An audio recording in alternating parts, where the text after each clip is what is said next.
want to talk about the SEC. In particular, I want to talk about two teams that are joining the SEC as we got to see what their schedules actually look like. Now, we've done a segment like this in the past, but now we got dates and days. And I got to believe that right off the top, if you are the SEC schedule maker and you find yourself walking through downtown Austin, you should not be paying for drinks. You should not be paying for drinks. Everybody should high five you, and they should just give you a Longhorn t-shirt because that's how these schedules feel, all right? I'm going to start with Oklahoma on this one because I'm looking at this Oklahoma schedule. And while 2020 Arkansas might be like Crimea River, RJ, and you know what? I got it. I understand that schedule was garbage, and I hate it for y'all. But this, I mean, let me just get into this.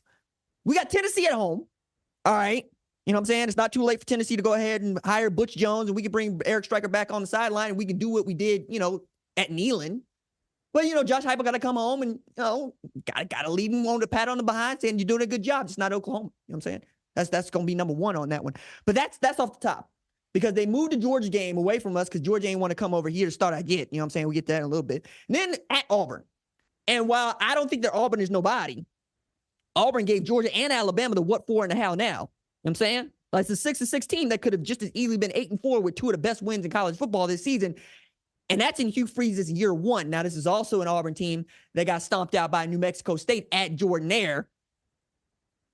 And I still don't know what to do with that one because Jerry Kill is defending one of his players urinating on a logo at University of New Mexico, but also can go to Auburn and win by 3 touchdowns. Like New Mexico State is a wild ride. But you know what? So it's Auburn. It's a wild boy. It's a wild boy. And that's first SEC challenge for Oklahoma on the road. Then we got Texas, right? That's at the Cotton Bowl. And I'm glad to see that they're renovating the Cotton Bowl because you ain't never been to the Cotton Bowl. It's in the middle of the Texas State Fair. And the Texas State Fair don't really take care of the Cotton Bowl. I've been down to the Cotton Bowl for Oklahoma, Texas. Been down to the Cotton Bowl to see Lionel Messi and Ronaldo both play. I ain't had a good time because Cotton Bowl ain't that much fun to sit around in. I mean, you still pissing at a trough, okay? I'm glad to see that they're going to elevate the level of prestige for this game now that Oklahoma and Texas have joined the SEC. Then you got South Carolina. It ain't that South Carolina is bad. It's not that South Carolina is good. It's that South Carolina is tough. So, like, all 4 of these games start. They tough. Ain't no easy wins in here. Ain't no Vanderbilt in the first half of this schedule. And then there's at Ole Miss, who went 10-2 and only losses to Georgia and Alabama this year. They going to play in a New Year's Six bowl game. Then there's at Missouri. Also, really great SEC football team in 2023. They're playing in a New Year's Six bowl game. They're playing Ohio State in the Cotton Bowl. Then there's Alabama, who's playing the college football playoff and who everybody and their mama is picking to beat the number 1 team in the country. Then there's at LSU. See, now, this is kind of like putting mayonnaise on my brisket. It's like putting ketchup in my orange juice. This is like putting artisanal on my beer. Either you're trying to kill me or you're trying to insult me. Either way, I ain't got no choice but to take that personal and punitive. What the hell is the schedule? Tennessee at Auburn, Texas, South Carolina at Ole Miss, at Missouri, Alabama at LSU. Jiminy Christmas. Now, I was trying to tell folks that I was not excited about Oklahoma joining the SEC because I like winning 10 games. I like going 12-2. I like running the conference. Big 12 be damn. But you know what? Oklahoma fans have always thought themselves to be SEC members because if you know anything about your Oklahoma history, yeah, okay, we fit right in. But also because, got tired of carrying the Big 12. Texas wasn't really doing its job. Hadn't been doing its job for about 15 or 18 years, quite honestly. 2009. So, 14 years, Finally got back on the good foot for the first time in forever. But, Oklahoma fans, they wanted to move to the SEC. And I'm like, hey, dog. Hey, dog, I don't know that we want them problems week in and week out. You know what I'm saying? Like, the Big Ten feels like an easier fit right now than the SEC because it's really Ohio State and it's Michigan. Like, Penn State is shown. It's Penn State. You know what I'm saying? They'll go beat Auburn, but we not Auburn. We Oklahoma. You know what I'm saying? Nebraska's still on the floor. Iowa doesn't have an offense. I can keep going here. You know what I'm saying? To say nothing of what, Oklahoma fans would give to play a Lincoln Riley USC team right now. But this schedule is bunk. Like, I got no choice but to say, bring it. I ain't got no choice but to say, all right, let's get on the good foot. Let's go to work, because they're trying to kill us in year one. They've thrown everybody but Georgia at us. By the way, if you're going to do something like this, SEC schedule makers, and you're going to troll the University of Oklahoma, throw Georgia in the mix. I mean, there's no doubt here. Okay? Let everybody know that we have picked Oklahoma to be the only team in the entire college football world to have this schedule. Good Lord. At LSU, Bama, Mizzou, and Ole Miss to finish the year? All right, fine. Hey, Jackson Arnold, dog, look, this is a Heisman schedule right here, dog. If you can get it done, man, ain't nobody going to turn down nothing but this turtleneck that they got on. But good night. So we got that to look forward to. Meanwhile, down south at the highfalutin University of Texas, they got Mississippi State to open. Who is Mississippi State? To be quite clear, who is Mississippi State? Then they got Georgia, all right, but they get Georgia at home. Love to get Georgia at home. Y'all ain't got to go on the road to Athens. Then you get Florida. Florida ain't nobody. I mean, Billy Napier right now being negatively recruited by God.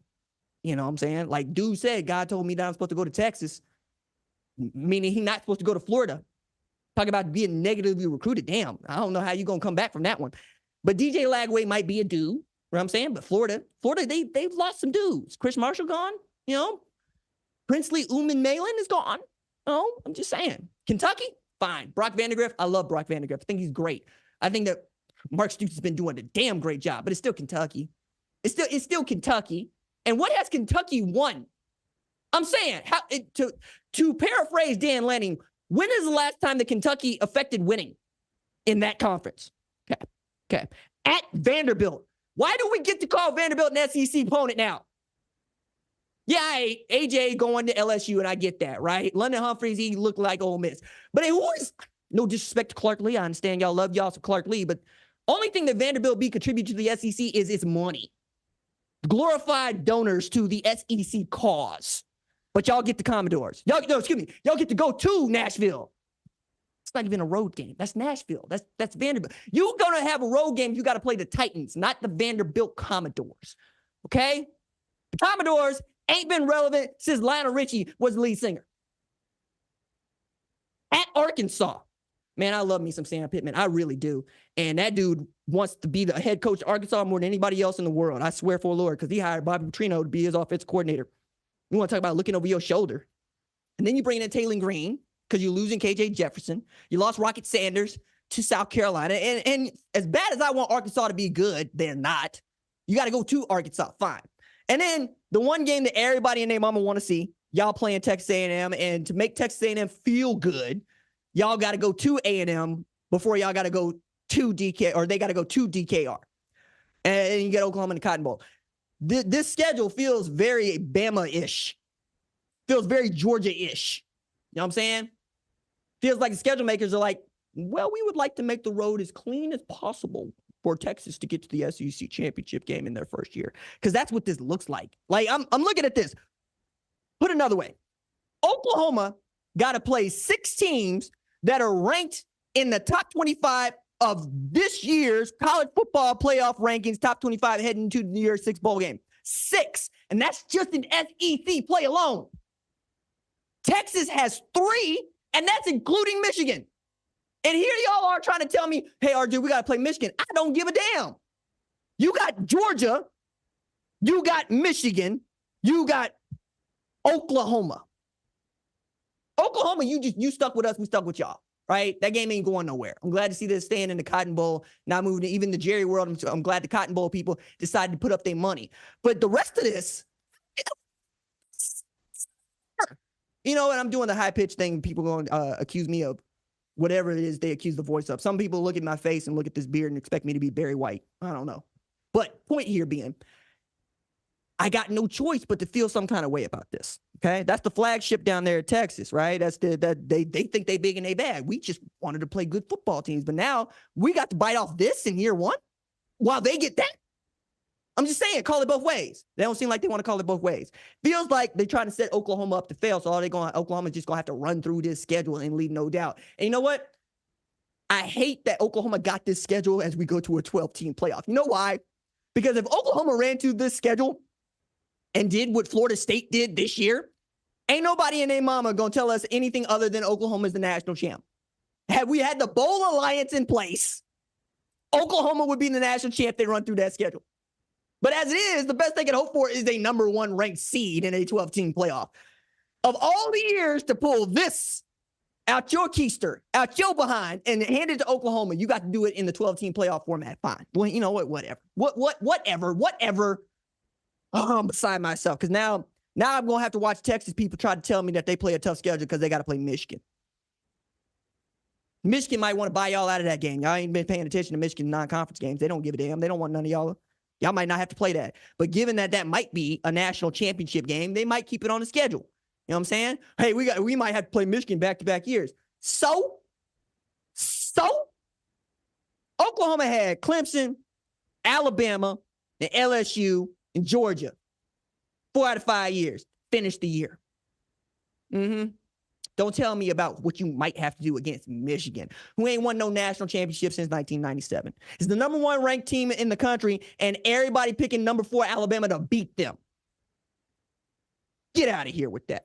If you like what you've seen, consider subscribing to the number one college football show on YouTube, the Fox Sports app, or wherever you get your podcast.